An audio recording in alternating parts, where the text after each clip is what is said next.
বিসমিল্লাহির রহমানির রহিম। সুপ্রিয় বিসিএস প্রাইমারি শিক্ষক এবং শিক্ষক নিবন্ধন সহ বাংলাদেশের যত চাকরির পরীক্ষার্থী রয়েছে, আপনাদের জন্য আজকে সাধারণ গণিতের ছোট্ট একটি বিষয় শতকরার টুকিটাকে নিয়ে আমি ছোট্ট একটি ভিডিও আপনাদের সামনে উপস্থাপন করতে যাচ্ছি।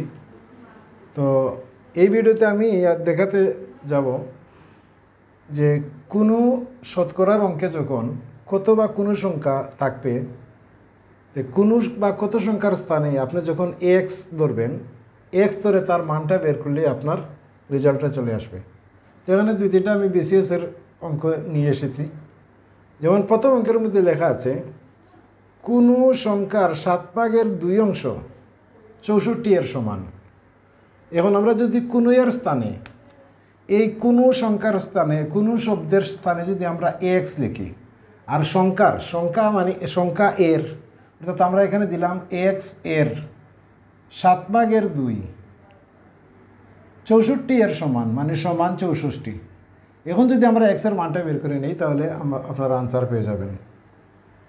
তো প্রথমত আমরা কি করব, 2 এবং 64 এটা যদি আমরা কেটে দিই, 2 এবং 64, তাহলে 2 64 কত, 64 মধ্যে 2 কয়বার যার 32 বার। তার মানে এখানে এক্সের মান আসবে x সমান 7 × 32, 7 দুগুণে 14, 3 × 7 21,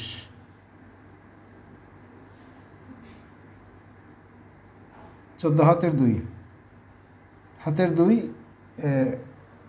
7 দুগুণে 14, হাতে আছে 1 আর 3 × 7 21 আর 1 হচ্ছে 22। তার মানে এক্সের মানটা হবে 224, অর্থাৎ এটার আনসার হবে 224।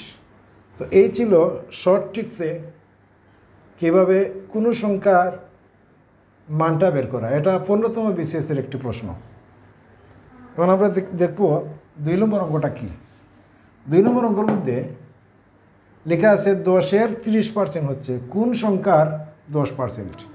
এখানে যদি আমরা 10-এর 30 কোন মানে আমরা লিখলাম এক্স এর 10%, পার্সেন্ট লেখার প্রয়োজন নেই, এখানে দিয়ে দিলাম আমরা মধ্যস্থানে 0। এখন যদি আমরা উভয় পক্ষ থেকে 10 এবং 10 কেটে নেই তাহলে এক্সের মান কত আসে, এক্সের মান আসে 30। তার মানে এটার আনসার হবে 30। এটা 28তম বিসিএসের একটি প্রশ্ন। এই ছিল 2 নম্বর অঙ্ক। 3 নম্বর অঙ্কটি হচ্ছে 2/1 শতকরা কত সমান 4/3। 2/1 আমরা যদি এখানে লিখি 2/1 এর শতকরা কত স্থানে লিখলাম আমি এক্স, আর শতকরাটার জন্য দিলাম আমরা পার্সেন্ট, সমান কত 4/3। এখন যদি আমরা পার্সেন্টটাকে এখান থেকে উঠাই তাহলে কি আসে, 2/1 ইন্টু 100/x, মানে পার্সেন্টের পরিবর্তে 100 নিয়ে নিলাম, 4/3। এখন যদি আমরা এটাকে উভয় পক্ষে 2 আর এখানে যদি আমরা কাটি তাহলে কত আসে, এখানে থাকবে 2, আর 2 দ্বারা যদি আমরা 100কে কাটি তাহলে কত থাকবে, এখানে 50। তার মানে এক্সের মান হবে 3 × 50 = 150, অর্থাৎ x সমান আসবে 150। তার মানে এটার আনসার হবে 150। এই হচ্ছে তার আনসার। তো এই ছিল 3 নম্বর অঙ্ক। আশা করি শর্ট ট্রিক্সের মধ্যে আপনারা বুঝতে পারতেছেন। আর লাস্ট অ্যান্ড ফাইনাল অঙ্কটি হচ্ছে একটি দ্রব্য 25% লাভে বিক্রয় করলে উহার ক্রয় মূল্য ও বিক্রয় মূল্যের অনুপাত কত।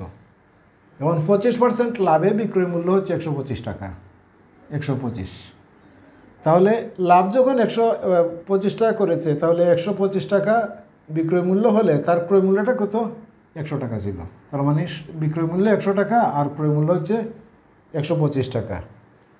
অনুপাত আমি মধ্যস্থানে অনুপাত দিয়ে দিলাম। এখন যদি আমরা কাটাকাটি করি, 25 দ্বারা কাটলে 4 × 25 = 100, আর এটাকে যদি 25 দ্বারা কাটি তাহলে 5 বার, মানে 4:5। তার মানে এটার আনসার হবে এটা। তো এইভাবে ছোট্টখাটো শতকরার টুকিটাকি প্রায় সময় পরীক্ষার মধ্যে এসে থাকে। তো আশা করি আপনারা বুঝতে পারছেন খুব সহজে এগুলোর আনসার বের করে নিয়ে আসা যায়। আর এই অঙ্কগুলোর মধ্যে সাধারণ ছাত্রদের আসলে খুব ভুল করেও থাকে। তো আশা করি আজ থেকে আর কোনো ভুল হবে না। আজকে এই পর্যন্তই। সকলের মঙ্গল কামনা করে আজকের মতো বিদায় নিচ্ছি। আল্লাহ হাফিজ। আসসালামু আলাইকুম।